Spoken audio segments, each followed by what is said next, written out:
Assalomu alaykum, hurmatli kanalimiz a'zolari. Bugungi darsimizda 1 va 2 sinflar uchun yozilgan kitobimizning qiziqarli qo'shish uchun masalalarni ko'rib o'tamiz. Ya'ni yosh bolalar asosan eng ko'p qiladigan xato va nimaga e'tibor berish kerak, masalada asosan nimaga e'tibor berish kerak bo'lgan joylarni har bittasini iloji boricha chuqurroq ko'rib o'tamiz. Bizda birinchi masalani masalan 3 ta olma bor edi. Ketdik. Mana shu yerda qaranglar. Mana shu e'tibor beramiz. Vergul ko'rdingizlarmi? Shu yerda to'xtaymiz. Ya'ni ma'lumot olishimiz kerak bo'ladi.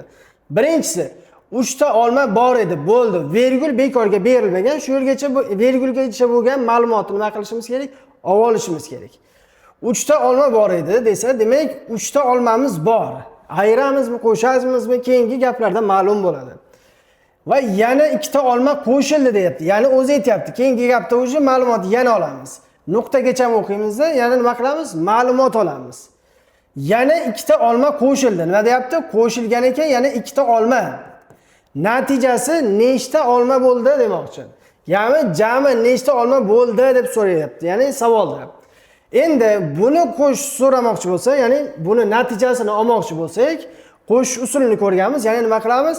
1, 2, 3 qo'shamiz 1, 2 barobar.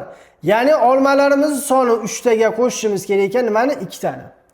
1, 2, 3, 4, 5. Demak, natijamiz nima bo'lar ekan? 5 ta olma bo'lar ekan. Endi xuddi shu masalani endi birinchisi ketdi, bo'ldi. Endi ikkinchi masalaga o'tamiz. Ikkinchi masalaga e'tibor beramiz. 4 ta qalam bor edi. Yana nima dedik? Vergulgacha ma'lumot olamiz. Ya'ni birinchi vergul yoki nuqtagacha biz ko'rdikmi? Ya'ni o'qigan paytimizda shu yerda to'xtaylik. Dal shu masalani o'qib ketishimiz kerak emas. Bunaqada masalani biz tushunmaymiz. Birinchi qiladigan ishimiz 4 ta qalam bor edi. Demak, vergul to'xtaymiz. 4 ta qalamimiz bor ekan. Xo'p, yana bitta qalam qo'shildi deyapti. Demak, aytayapti o'zi. Qo'sharkamiz yana nima ekan? Bitta qalam deyapti. Ya'ni keyingi gapimiz nuqtada borib to'xtadi. Demak, vergulgacha bitta gap o'qib oldik. Ya'ni ma'lumotini oldik. Verguldan keyingi nimamiz nuqtagacha yana bitta ma'lumotini oldik. Shuni endi nima qilamiz? Birlashtiramiz. Endi savol shakliga o'tgan paytimizda savolda jami nechta qalam bo'ldi deyapti. Endi buni hisoblamoqchi bo'lsak nima bo'ladi? Jamlashimiz kerak bo'ladi. Ya'ni 4 ta qalam bor edi, yana bitta qo'shildi deyapti. Ya'ni nechta bo'lar ekan? 1, 2, 3, 4, 5. Ya'ni 5 ta. Yoki bo'lmasam tayoqchalar usulini ko'rib o'tgan edik. O'tgan darsimizda 1, 2, 3, 4 ta qalam qo'sharkamiz nimani? Bitta qalami. Endi qalamlar sonini jamlab sanab chiqamiz biz. 1, 2, 3, 4, 5. Demak, nima ekan? Natijamiz 5 ta qalam bo'lar ekan. Demak, javob nima ekan? 5 ta ekan.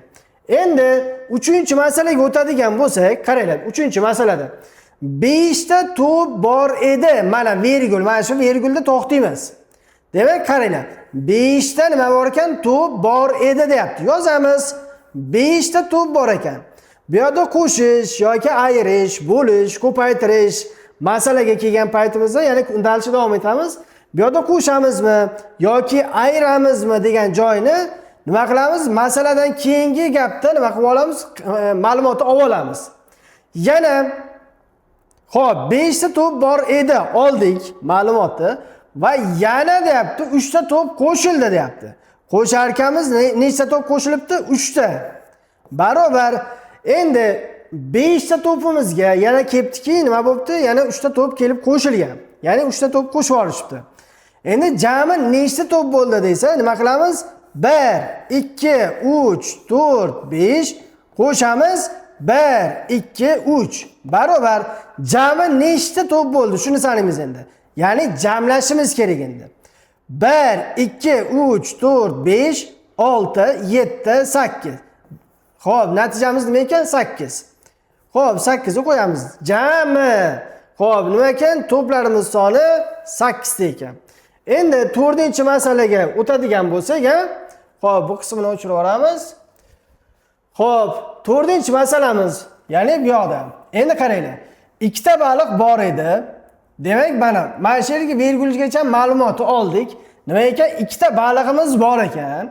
Xo'p, oldik ikkita sonimizni. Xo'p, yana deyapti 6 ta baliq qo'shildi deyapti. Qo'shyapmiz nimani? 6 ta baliqni.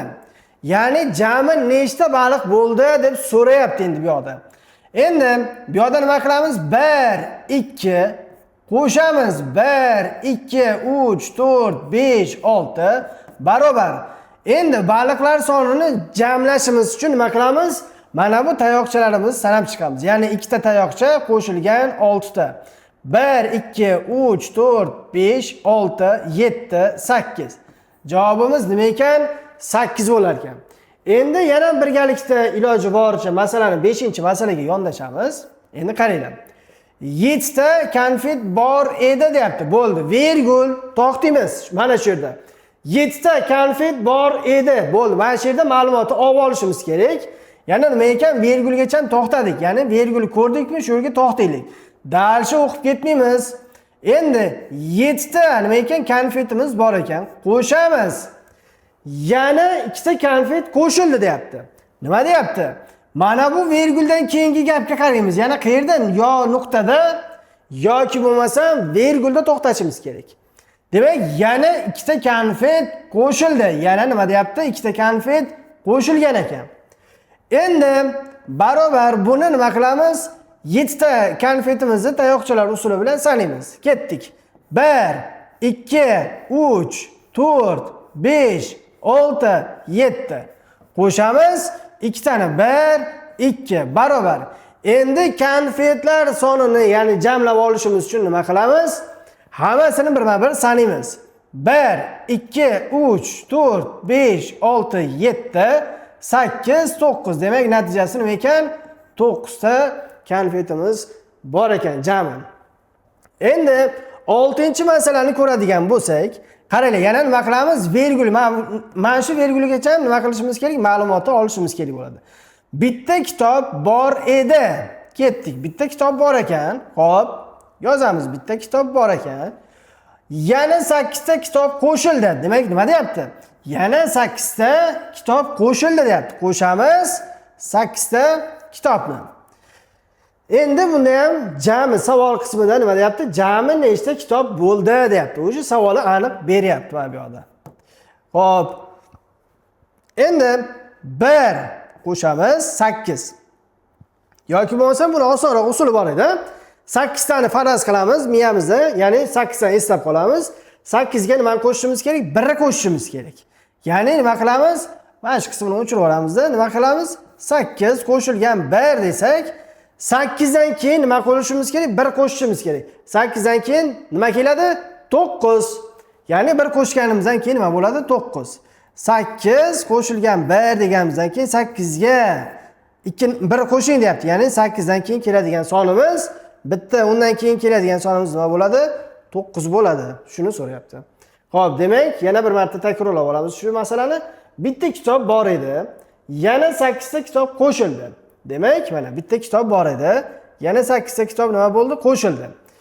Jami nechta kitob bo'ldi desa, qo'shamiz, natijasi 9 bo'ladi. Bo'ldi. Birinchi e'tibor beradiganimiz virgulgacha ma'lumot olamiz, qo'shamiz, keyingisi nima ekan?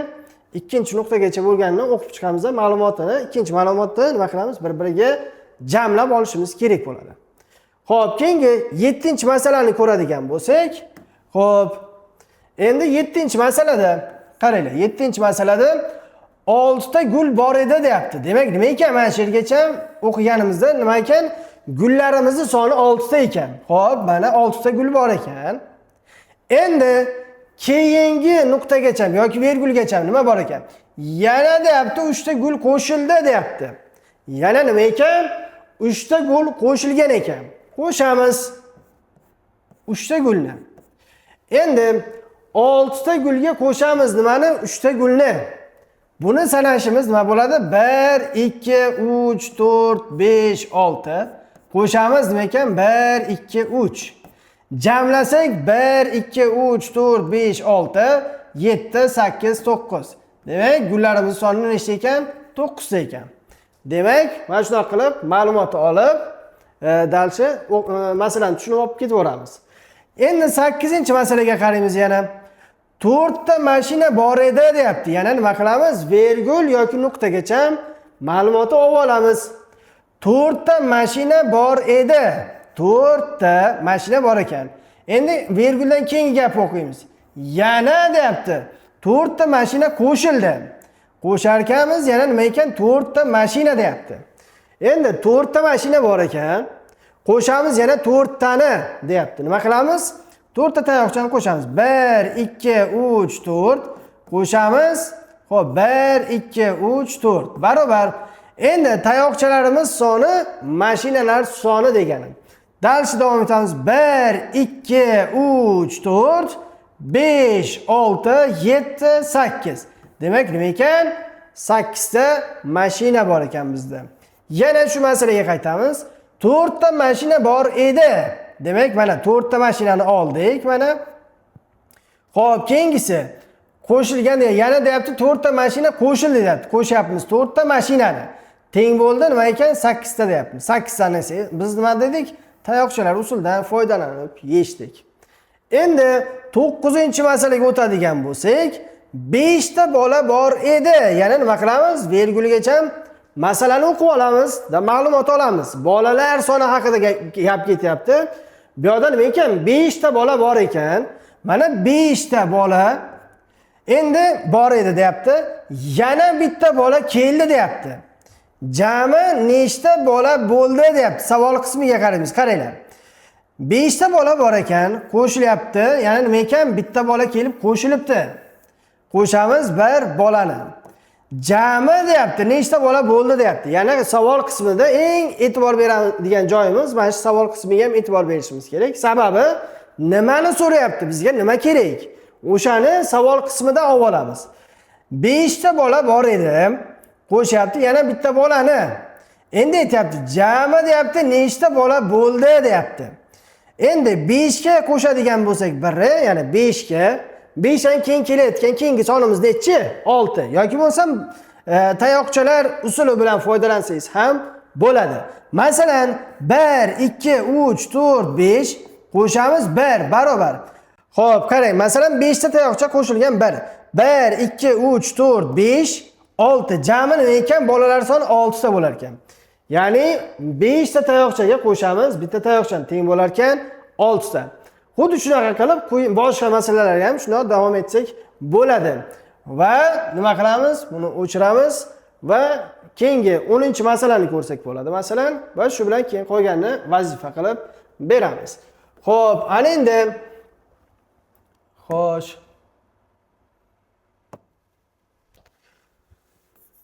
Xo'p, 10-masalada ham xuddi shunaqa, mana 3 ta olma bor edi deyapti.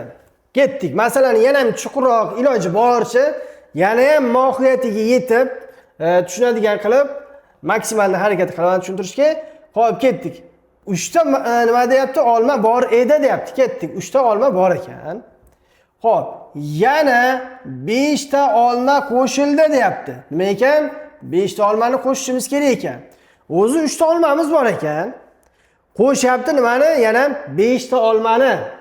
Shunda deyapti, savol shakliga qaraymiz dedi. Jami nechta olma bo'ldi deyapti. Endi buni nima qilamiz? Tayoqchalar usuldan foydalanib qo'shib chiqamiz. 1 2 3 qo'shamiz 1 2 3 4 5.